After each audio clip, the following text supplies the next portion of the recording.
La presencia militar se comienza a sentir en la frontera sur. Tras la declaratoria de emergencia nacional por parte de la administración Trump, ha comenzado el envío de tropas para reforzar la seguridad fronteriza. El Departamento de Defensa apoyará la defensa de la integridad territorial de Estados Unidos de América en la frontera sur con reservistas, Guardia Nacional y servicio activo en cumplimiento de la Constitución, las leyes de nuestra tierra y las directivas del comandante en jefe.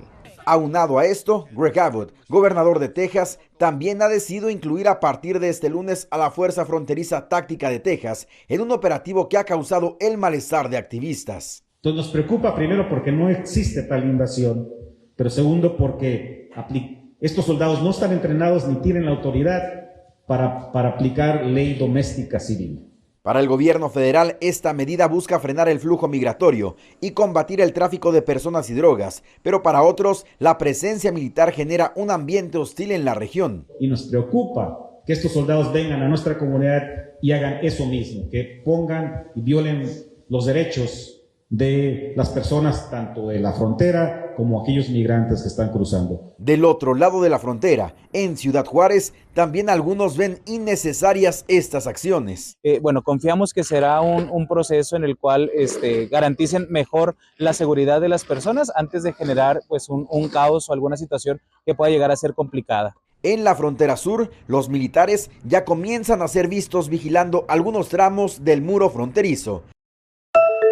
Primer día de trabajo de Pete Hegseth en el Pentágono con una batería de medidas bajo el brazo. Vienen más órdenes ejecutivas, Dijo el secretario de Defensa tras ser recibido por el jefe del Estado Mayor Conjunto. El Senado lo confirmó el pasado viernes gracias al voto de desempate emitido por el vicepresidente J.D. Vance y el apoyo de Donald Trump. Me siento honrado de tener a Pete. Creo que Pete va a ser un gran secretario de defensa. A pesar de la oposición de varios republicanos. El mero deseo de ser un agente de cambio no es suficiente para ocupar estos puestos. Hegseth, quien se convierte en el jefe del Pentágono que recibió menos apoyo del Senado, empieza su andadura el mismo día en el que el presidente Donald Trump planea firmar decretos que eliminan la diversidad, la equidad y la inclusión en el ejército. Esto está sucediendo rápidamente y como secretario de Defensa es un honor saludar elegantemente como lo hice como oficial subalterno y ahora como secretario de Defensa para garantizar que estas órdenes se cumplan muy rápidamente. Mientras el Senado sigue con su agenda sometiendo a voto este lunes la confirmación de Scott Bessent como secretario del Tesoro después de que el sábado obtuvo en un voto de procedimiento un amplio margen de 67 a 23 con varios demócratas apoyando al financiero de Wall Street.